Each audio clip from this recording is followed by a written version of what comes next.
कांग्रेस की न्याय यात्रा समाप्त हो गई। कांग्रेस पार्टी के नेता दिल्ली को लेकर क्या सोच रहे हैं, ये दिल्ली प्रदेश के नेताओं को भी फिलहाल समझ में नहीं आ रहा।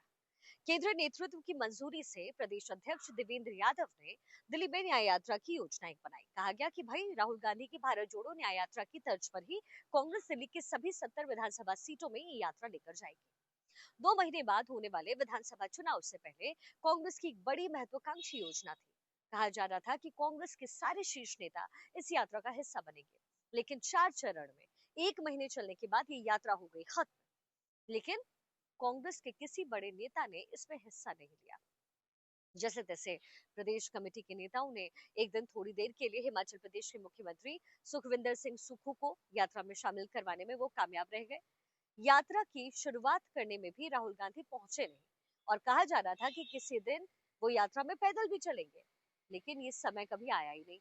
अब सवाल यहाँ पर ये है कि अपनी दिनचर्या के कारण राहुल समय नहीं निकाल पाए या जानबूझ करके उन्होंने मल्लिकार्जुन खड़गे और प्रियंका गांधी वाड्रा से दूरी बनाकर रखी। क्या कांग्रेस का शीर्ष नेतृत्व अभी भी आम आदमी पार्टी के साथ तालमेल का रास्ता खोले रखना चाहता है क्या? जानकार सूत्रों का कहना है कि अरविंद केजरीवाल और उनकी पार्टी की सरकार के खिलाफ दिल्ली की सड़कों पर राहुल, प्रियंका और खड़गे के उतरने के बाद तालमेल की संभावनाएं पूरी तरीके से खत्म हो सकती है और तभी शीर्ष नेता ये यात्रा से दूरी बना रहे हैं।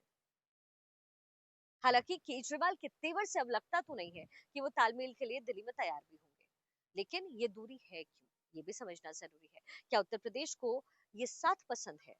लोकसभा चुनाव के बाद अब ऐसा लग रहा था कि कांग्रेस समाजवादी पार्टी के बीच जो साझा हित है उसको ध्यान में रखते हुए एक स्थायी संबंध बन गया और तभी ये नारा खूब चला, उत्तर प्रदेश को ये साथ पसंद है। अब सवाल यहाँ ये है कि जब उत्तर प्रदेश को दोनों पार्टियों का साथ पसंद है, तो फिर अब हुआ क्या है जो दोनों साथ नहीं देखना चाह रहे हैं? आखिर इसकी वजह क्या है? अब ये बहुत इंपॉर्टेंट है यहाँ पर। क्यों समाजवादी पार्टी ने खुल करके कांग्रेस को निशाना बनाना अब शुरू कर दिया है? पार्टी के राष्ट्रीय महासचिव रामगोपाल यादव ने कांग्रेस को डिसमिस करने के अंदाज में कह दिया कि कांग्रेस तो हारती नजर आती है। समाजवादी पार्टी के एक अन्य नेता उदयवीर सिंह ने भी कांग्रेस को खारिज करते हुए ये कह दिया कि भाई सपा को, ममता बनर्जी को इंडिया ब्लॉक का नेता मानने में दिक्कत नहीं है। मुंबई में सपा नेता अबू आजमी ने कहा कि समाजवादी पार्टी को क्यों कांग्रेस के साथ रहना चाहिए अगर वो उद्धव ठाकरे की शिवसेना के साथ संबंध रखती है। अब सवाल यहाँ पर ये है कि अचानक ऐसा क्या हो गया कि भाई सपा के नेता कांग्रेस से नाराज हो गए हैं?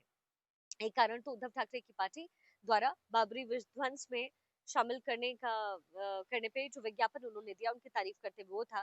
दूसरा, अखिलेश के कहने के बावजूद कांग्रेस ने सपा के अवधेश प्रसाद की सीट को बदल दिया। लोकसभा स्पीकर की ओर से विपक्ष को अगली कतार में 7 सीटें दी गई, जिसमें से 4 सीटें तो खुद कांग्रेस ने अपने पास रख ली और सपा को दे दी एक सीट। अखिलेश अयोध्या धाम के क्षेत्र में भाजपा को हराने वाले अपने दलित सांसद को अगली सीट पर अपने साथ बिठाना चाहते थे। कांग्रेस ने वो नहीं होने दिया। ऊपर से कांग्रेस ने उत्तर प्रदेश में स्वतंत्र राजनीति शुरू अपनी कर दी। प्रदेश अध्यक्ष अजय राय ने माफ कीजिएगा, धर्मस्थल कानून 1991 को लागू करने के लिए पूरे राज्य में यात्रा की और योजना बनाई और तीसरे दिन, जिस दिन संभल पर अखिलेश यादव को लोकसभा में बोलना था, उसी दिन राहुल गांधी और प्रियंका गांधी वाड्रा ने संभल की यात्रा का कार्यक्रम बना लिया।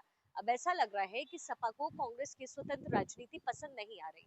सपा चाहती तो है कि उत्तर प्रदेश में कांग्रेस से तालमेल रहे, लेकिन साथ ही वो ये भी चाहती है कि कांग्रेस उनके पिछलग्गू बना रहे। ये भी उनके मन में है और यही वजह है कि अब सपा के साथ राहुल गांधी के रिश्ते खराब होते नजर आ रहे हैं। एक तरफ दिल्ली की राजनीति है जहां पर राहुल गांधी ये सोच रहे हैं कि केजरीवाल से ज्यादा दूरी ना बनाई जाए, वहीं दूसरी तरफ उत्तर प्रदेश में भी जो अखिलेश यादव हैं उनके साथ कांग्रेस के रिश्ते इस समय तल्ख होते नजर आ रहे हैं। आप करें तो करें क्या?